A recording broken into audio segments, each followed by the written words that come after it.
কি মর্মান্তিক ঘটনা দেখেন। সৌদি আরবের রিয়াদের একটি সোফা কারখানায় আগুন লেগে ১৭ জনের মধ্যে ১৬ জনই শেষ।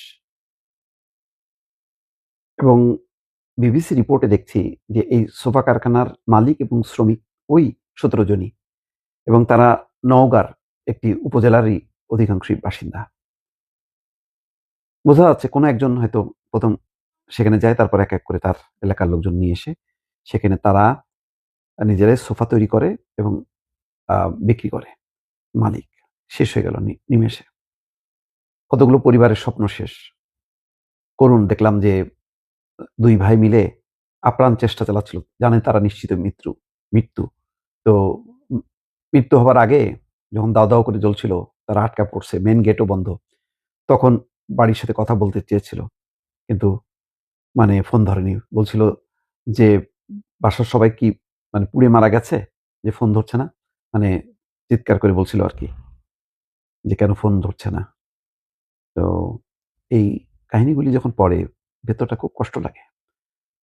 এবং একজন দেখেন আম কি অলৌকিকভাবে বেঁচে গেছে, যে সে সিগারেট কিনতে বা আনতে বাইরে গেছিল। যে উম নিহতদের মধ্যে আত্রাইয়ে ১৩ জন। আত্রাই, নওগাঁর আত্রাই ১৩ জন। বিদ্যুতের শর্ট সার্কিট এ মারা গেছে। এবং চুল কাটাতে গেছিল হাবিবুর। সে ঘটনাক্রমে বেঁচে গেছে। আর কেউ বাঁচতে পারেনি। সবাই শেষ।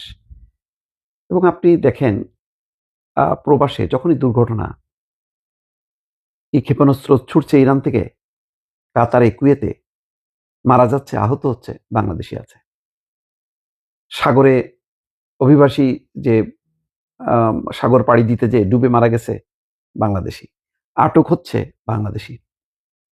যেখানেই দুর্ঘটনা, যেখানেই খুব মানে মৃত্যু, হতাহতের সব খবরের মধ্যে নানাভাবে, সেটা আম সাগরে হোক, আগুনে হোক, দুর্ঘটনা হোক, অ্যাক্সিডেন্ট হোক, সব জায়গায় দেখবেন যে বাংলাদেশী আছে। এমনকি যখন নাকি ধরপাকড় হচ্ছে, কি মালয়েশিয়া, কি সৌদি আরব, অমুক জায়গায় বাংলাদেশীরা আছে। তার মানে কি পরিমাণ বাংলাদেশের মানুষ সাধারণ কর্মী হিসেবে বিভিন্ন দেশে আছে এবং তারা কাজ করছে। তাদের রক্তের বিনিময়ে সেই দেশের শ্রমবাজারে আ আ সেসব দেশ টিকে আছে বা সেসব দেশে অবদান রাখছে আমাদের কর্মীরা। কিন্তু কোনো গুরুত্ব নেই।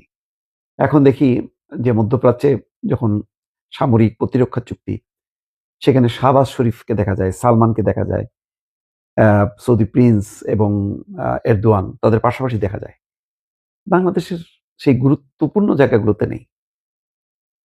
মানে আমরা হলো যদি আমাদেরকে ডাকে, অনেকগুলো দেশের মধ্যে আমরা একটা।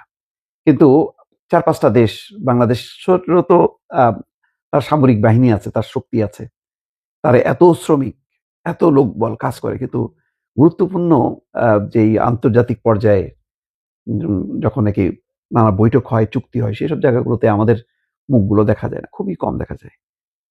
আর যত খারাপ খবর, যত দুঃসংবাদ, যত মৃত্যু, সবকিছু হলো আম আমাদের মানুষগুলো উপর দিয়ে চলে যাচ্ছে ঝড়। আমরা রেমিটেন্স আমরা মানে এখন দেখি মাসের শেষ না। ৭ দিনে কত রেমিটেন্স আসলো, ১০ দিনে কত রেমিটেন্স আসলো, অর্থাৎ তারা পাঠালো। কত কষ্ট এর পেছনে। আমরা সেগুলি তুলে ধরি।